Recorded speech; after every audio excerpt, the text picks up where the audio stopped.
This is a wild OTA with a bunch of really interesting changes to extremely metagame relevant cards. Let's dive into it. We'll start with Scream, who is losing a point of power, but that's not all she's losing. The way she'll work with an active Luke Cage on the board is now the way that Rocket and Groot does, which is to say, Scream will not gain any power with a Luke Cage active on the board. Luke Cage isn't going to retroactively take the power back from her, but once there is a face-up Luke Cage, she will stop being able to actually steal. I personally think that that change makes sense, but it does sort of constitute a double nerf for Scream. I'm not necessarily thinking that that's necessarily out of line either, because Scream is, to me, one of the most underrated and very powerful cards in the entire game. Her entire deck exists because of her. This is a linchpin card in her archetype, and she is a lot stronger than a lot of the other cards in their archetype, so I can see an argument for making a little bit of an evening of power in that deck. And spoiler alert, they do seem to be trying to do that. This is a pretty significant nerf to Scream, both of these changes. The loss of power makes it much easier to Red Guardian, and of course the loss of the ability to constantly scale up even in the face of Luke Cage means that this card has some real actual counterplay. It is a shame that that counterplay is Luke Cage, but again, we'll cover him in just a second. That does bring this card more in line with where other cards are. I don't think this was the world's most necessary nerf, but as long as they're looking to compensate for it, and there are a couple of other nerfs here that do compensate for it, I think this is a fine change. I think Scream will still manage to be playable in as much as about the same level that it has been playable currently. If Scream has any worries about becoming unplayable, I think those worries are much more related to the point output of various Moonstone Victoria hand decks than they are related to this change. Marvel Snap's first, I guess, generic 2-4 with upside is now SpiderMan. SpiderMan losing a point of power and a full point of cost to go along with it. This feels like a fairly compensatory buff, as in, oh, we're going to nerf Scream, let's give the deck something else. Let's try to push the power into places that aren't necessarily just Scream. I think it can work in how the deck is set up. Right now, there are a lot of awkward turns where, let's say you draw your Scream a turn late, you really aren't necessarily able to get it onto the board unless you start floating energy, like play your Scream on turn 3 and nothing else. So what this lets you do is play Scream and activate it on turn 4. Like, let's say you went like Hydra Bob, Craven, and then Polaris, and then you drew your Scream. Suddenly you can play this and Scream, get your activations going. It's also probably the safest of the move cards at 3-5 to move to 2-4, because if you moved Polaris to 2-4, I think that would be a very problematic and good card. This one adds a little bit more element of randomness to it. It makes some of your bad draws less bad. It lets you do some interesting and unique stuff. I think this is a good change, and I'm glad they're willing to experiment with the 2-drop slot. We've probably had a few too many 2-3 with upside. I'm interested to see what this lets them do. I've discussed Luke Cage a lot on this channel recently, and frankly on my podcast and everywhere, really, because I think Luke Cage ultimately wears too many hats. He occupies a space where he is excellent to run with cards that apply affliction to your own stuff as a counterbalance to an upside, like Valentina or Anti-Venom. He's excellent to run against your opponent's affliction cards, like Hazmat and Ajax, and he's excellent to run with your own affliction cards, like Man-Thing and Hazmat, and that means that he just sort of wears too many hats. And beyond that, there is an issue with Luke Cage of him sort of permanently occupying the entire niche of anything that would interact with any of those cards. There is no room to make a better Luke Cage in terms of the ability. You can't make does everything all of the time any better. You can't make that ability any better than it is. And there's no room to make a worse one because it would have to be like a 1-3 or something, and that would be really hard to actually balance. So Luke Cage is basically in an awkward situation where he occupies an entire niche of card design space, and he occupies it incredibly powerfully and well. I don't think changing him to 3-2 does a lot to fix that. I think it's good. I think obviously allowing Luke Cage to be Red Guardian more is a meaningful change. I think the fact that Scream and Rocket and Groot push you to want to play this card out earlier is a meaningful change. I think that there's now a little more dynamism to Luke Cage because of those changes and his lower power, but I still worry for the future in terms of what this means for his design space. Obviously, I'm happy. I love to see this card get taken down a peg. If any card in the game deserves it, I think he definitely is one of those cards. But I don't think this is a long-term solution so much as it's a let's just do something and see if it's enough, and hopefully people just forget this guy exists for a while. And in fairness to that level of decision-making, a lot of the time, if you take a point off a card, people will forget it exists for a while. I think Luke Cage might be a little too good for that to matter. This is a kind of funny patch because I think for a while, a lot of people identified the changes to US Agents and Hydra Bob right after their release as like generally a mistake or an overcompensation.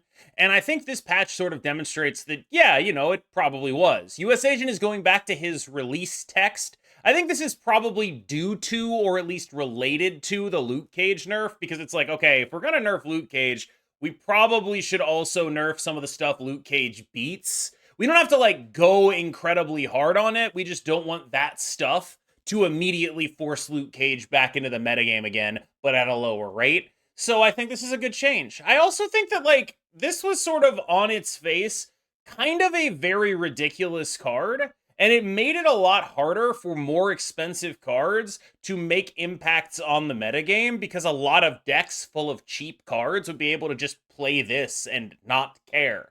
And I'm interested to see what the counterplay or what the interplay is between the Luke Cage nerf and this nerf. I think of all of the Afflict cards, this is the right one to nerf, because it is the one that was appearing in even the smallest packages, right? You had decks that were playing literally just Anti-Venom, this card, and Luke Cage. You had decks like Move Bounce that were literally just playing this card. It was their only Afflict card. And I think that that means that it's probably the one that is the widest application in terms of what it can do and places it can go, which means it's probably the one you want to target when Luke Cage gets nerfed and stops being as ubiquitous.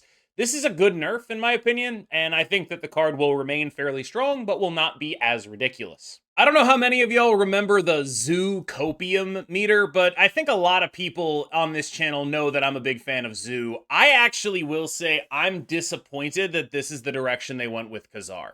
Giving him his point of power back is cool. What I wanted them to do, if you're gonna buff Khazar in the weak Moonstone releases, you should make him 3 cost. That would be so sick. That would be such a nice, awesome hook to be able to do what it can do with Moonstone. So I'm actually, I would say, a little disappointed in this nerf. I want this Khazar to be 3 cost if they're going to make a buff to it. I do understand that is a much larger buff, and they are very reticent to do things like that in the early game experience. It's not the kind of change that they would make lightly, but I do think that it is a potential for a really cool piece of synergy that has been lost here. And I don't even think it would be that good at endgame, which I think perhaps is an argument against doing it, right? Because if I don't think it would be that good at endgame, but it also would be really good in the early game, they probably don't actually want to make a change like that. It's probably not worth doing. That said, I am still a little bit disappointed. Maybe you could have gone to 4-6 here. Maybe you could have gone to 3-3. I don't know. But either way, I would have been much happier with either of those changes than I am with this. This is the kind of stuff that I thought would be allowed for once they gave that point of power to Enchantress because of the way they try to balance Series 1 and Series 2 early game stuff. I think that they had more room here than they thought they had. I would have really liked to see 3-3. I would have been happier with 4-6. As is, 4-5 Khazar. That's cool, but I don't think it changes much. I think it's kind of funny that this patch is undoing both of their buffs to cards that happened immediately after a week.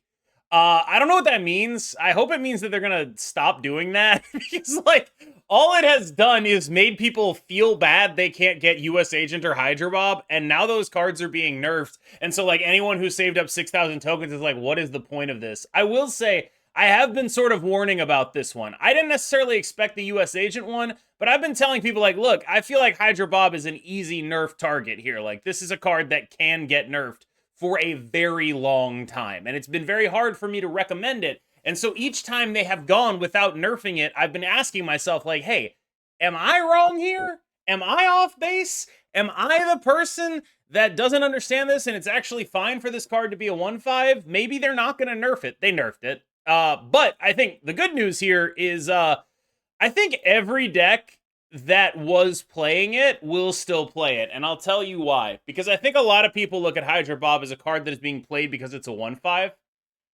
This card, its text is upside. I want to be explicit about that.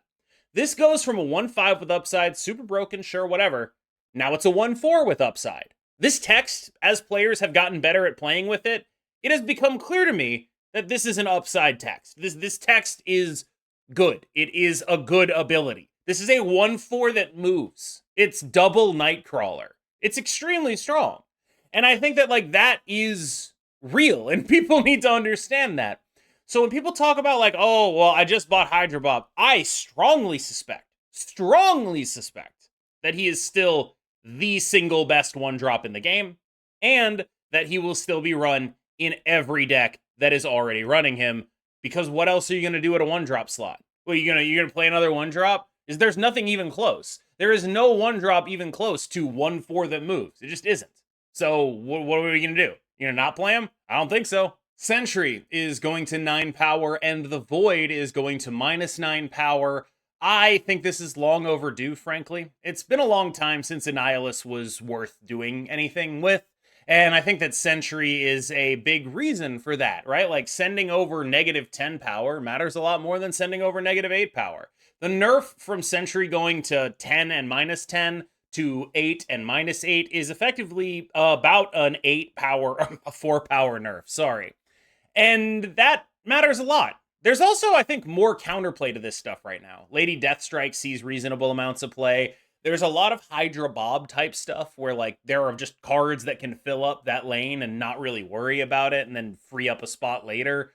There's a lot of things that can really make Annihilus Sentry not be as dominant as they used to be. And I think the way in which the metagame is set up right now is generally, it could still be good, but it's going to be a lot harder for it to be as oppressive as it used to be.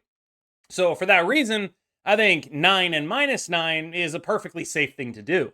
And frankly, I do think it's a little overdue. This card has been bad for a little bit too long. Annihilus has been bad for a little bit too long. And of course, I'm not going to let this go without pointing it out. There's an Annihilus bundle in the shop right now. Like, dog, my conspiracy senses are tingling. The same conspiracy senses that told me that when they nerfed Arishem, it was because they wanted to get Agent Coulson out of the deck and Valentina into the deck, and that works, and now it's a pay-to-win deck. There's a really sick Annihilus bundle. I don't mean the value of the bundle. I mean the art. It's just really dope art. In the shop right now, and this makes me want to buy it more, so I guess bravo SD. Onslaught is getting a point of power. Another thing that is sort of a consequence of Enchantress getting buffed and that just being okay. I think that did sort of do what I hoped it would do when we talked about the Enchantress buff the last time we did one of these videos. The hope was that it would enable them to buff more of these ongoing cards in Series 1, because the counterplay to them is stronger now. And it's nice to see that actually is bearing fruit. Like, we are getting buffs to Khazar, to Onslaught. These are cards that needed it, but they were afraid to do that, I think, because of the Series 1 metagame. Now that Enchantress is stronger, they feel a little bit safer making these cards stronger. An 8th point of power isn't make or break for Onslaught, but I have seen people playing Onslaught in various sort of V-Hand Moonstone type decks. So it's not like it's the world's most unplayable card right now. I'm not sure how good those decks are compared to the versions that don't. Onslaught's a pretty clunky and awkward card, but it's entirely possible that it does end up making some real impacts here. I'm not saying this is going to be an incredibly amazing thing that's going to be, the greatest change of all time, because there's still a lot of strong counterplay to every ongoing deck. But there are decks that could impact the metagame, alt builds of the V-Hand stuff, that will play this card and already are at 7 and are very happy to get an 8th point of power out of it. All right, buckle up. Hela is something totally different now. And I don't know if it's going to be better or worse, but it definitely scares me because there is potential for this to be better. Right now, she will be a 6/9. She will revive one card of each cost when she gets played. I find this hard to gauge because, on the one hand, I can very easily see a world where you do 5, 6, and 8, 8 being death, and that's just old Hela. And maybe that's too strong. I can totally, absolutely see that. And you're also getting some other stuff in there, like there's some scary stuff that this card is fully capable of now. On the other hand, the sort of mid-range decks that this would freely beat, where you just like play 40 stats on the final turn of the game, I'm not sure it necessarily does that anymore. I don't know if this is more power than a move bounce deck. I don't know if this is more power than a V-hand deck. I genuinely do not know. And Fenris Wolf currently exists. So you're able to yank at least one of the important cards out of their pool if you're really afraid of Hela. So those are the things that are different between last time and this time. One, we have stronger decks that normally if this card came out a few months ago, I would be worried that it just has more power than every Wiccan deck. Now, I'm not entirely sure, but I will tell you the card that scares me the most about this is probably Gore the God Butcher. Gore the God Butcher effectively gives this deck a second Infinite a lot of the time. And that's really the worrying thing. I think number one thing I am concerned with is the fact that there is the Infinite and Gore the God Butcher at 6 cost. And if you do that and get literally anything else in there, Hela will probably win one lane. Those guys will probably win another. So I think this card is a very real threat. I also think that the fact that Gore the God Butcher is, as far as I'm aware, never getting pulled off of Fenris Wolf is really scary to me. So if I were building with this, the first place I would start is Gore, Infinite, and Death. And then I would be trying to figure out what 5s I needed. I would probably be playing, since I'm doing a Gore thing, since I'm trying to dodge Fenris Wolf, maybe I'm doing Blob as well. Maybe I'm doing Silver Samurai with Blob and Gore. That's kind of where my head would be at. That is the kind of thing I would expect to be good with this. And frankly, I think that if you're doing like Silver Samurai Moon Knight with this, we have a chance at this being a real problem. Like I am not feeling wonderful about this card existing. I'm interested to see what it ends up being, but there's some scary stuff that could happen here, and I don't know. Gore especially is going to be so much larger than anything Hela has been able to revive before. There's some real worries here for me. Finally, another piece of fruit off of the Enchantress buff tree. Mr. Fantastic 3/1 +3. Sick! Awesome! I'm excited. I've never felt closer to the character Mr. Fantastic than I do, like, post-Marvel Rivals Mr. Fantastic, because I've really enjoyed all of those wide read memes where he just, like, gets really wide and, like, walks around like this. I think all that stuff's very funny, so I'd be happy to play this guy.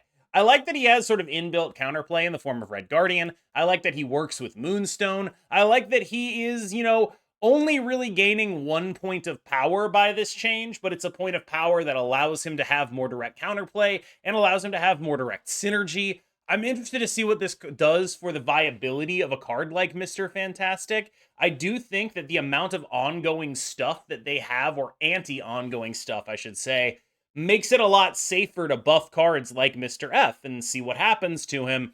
So I do think this is a safe buff that is not necessarily long overdue, but I'm basically saying I'm glad that Enchantress's buff created the space that they feel comfortable buffing this card, even though it could impact Series 1, because the counterplay is strong enough there. I'm happy for that, and I'm really happy that we actually finally get to see some of these long-awaited buffs because they're able to finally take action on these Series 1 cards. I think that's really nice. All right, y'all. Thank you so much for checking out this video. For my overall thoughts, I would say I'm terrified of Hela. Every other change in here, I really like.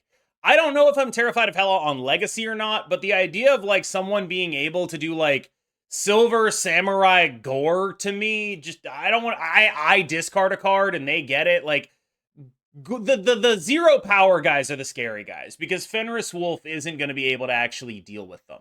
If I have like a Fenris Wolfy mid-range deck, I'm probably chilling into Hela unless they're goring me, basically. And I do worry about that. I do think that could be a real problem. And I don't like that it gets around the counterplay. I do think it probably won't be the best thing to be doing, but it could be. It seems like it could be legitimately strong. Other than that, think most of the changes they made here were the right changes to do. They hit Luke Cage, they hit Hydra Bob, they hit US Agent because they hit Luke Cage, they hit Scream. They hit a lot of stuff that I think is relevant. I do worry that this could either push us into a Hela meta or it could push us into a further Moonstone meta. I'm interested to see how that ends up balancing out.